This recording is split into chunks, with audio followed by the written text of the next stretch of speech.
Hi, Joe from Belt Up here, Belt Up Quick Bits. A couple of weeks ago, I went to Bath Racecourse and we did a crash simulation with the fire service, the police service and the ambulance service.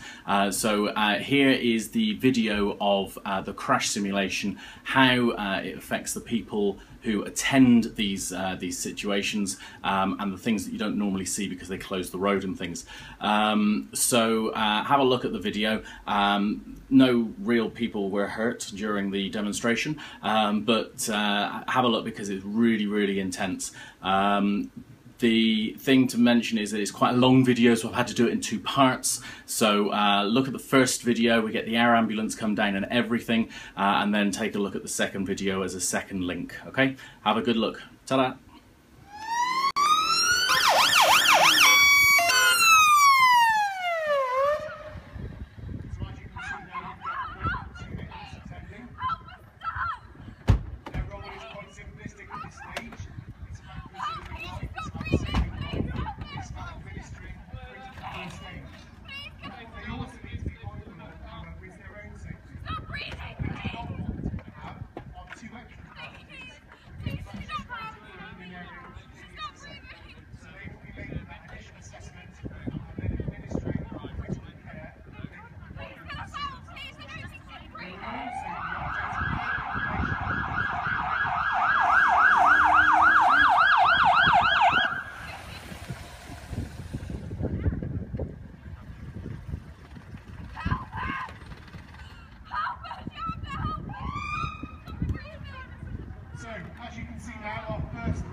important to note, we know already from this scenario that we've got individuals who are not wearing seatbelts.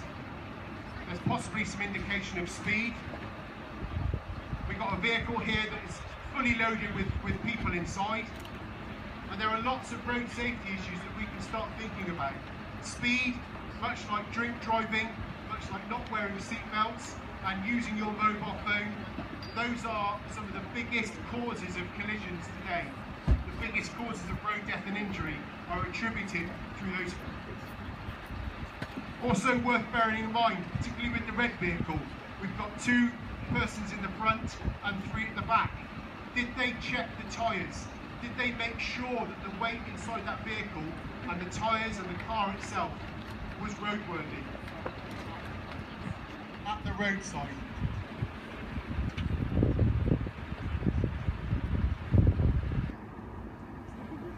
So what the fire service now, the incident commander, the officer in charge, he's going to be thinking about how best to extricate the casualties that are trapped in that car.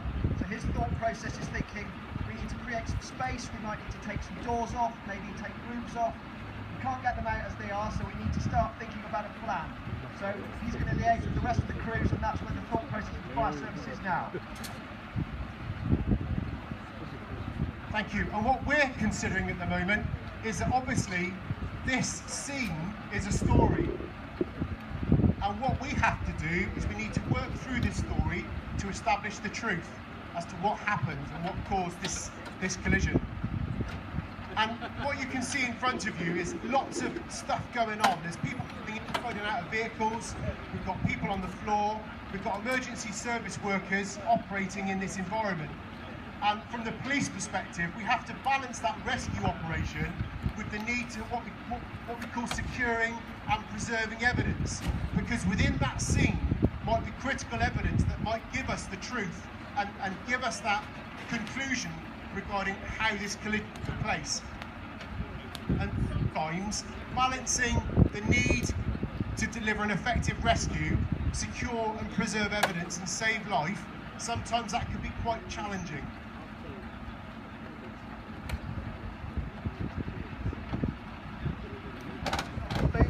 We're just creating as much space as we can. We'll need to create more, so possibly the roof might have to come off or the doors will have to come off because they're not going to come out as they are. So the blue car at the moment, they're going to create that space, but we need to manage the glass. Glass is always a hazard, so we can just get it out of the way. It needs to be done safely and in a controlled manner.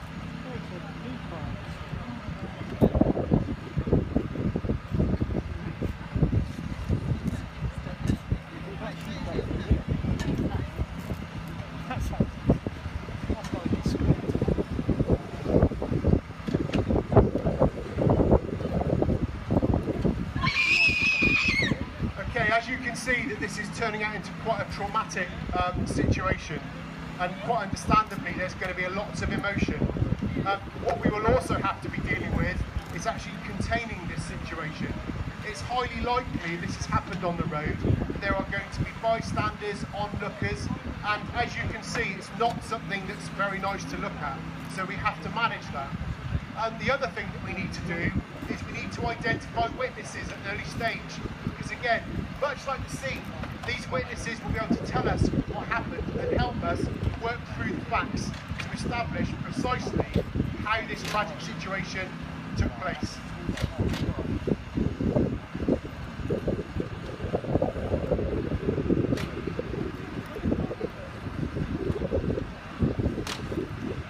To gather evidence, secure evidence, and help establish exactly what happened. Okay, what you can see over in the corner is that one of my colleagues is actually going through the roadside breath test procedure. This is to work out if any of the drivers of the vehicles were actually drinking alcohol before they got into that car and drove off. And if you look up into the skyline over there, you will see that it looks as if we've got the air ambulance is making its way to the scene. There's obviously been some discussion amongst the ambulance, the police and the fire about how to get these casualties into medical care as quickly as possible. And in this scenario, it looks as if the helicopter is going to be the best option. Calm down.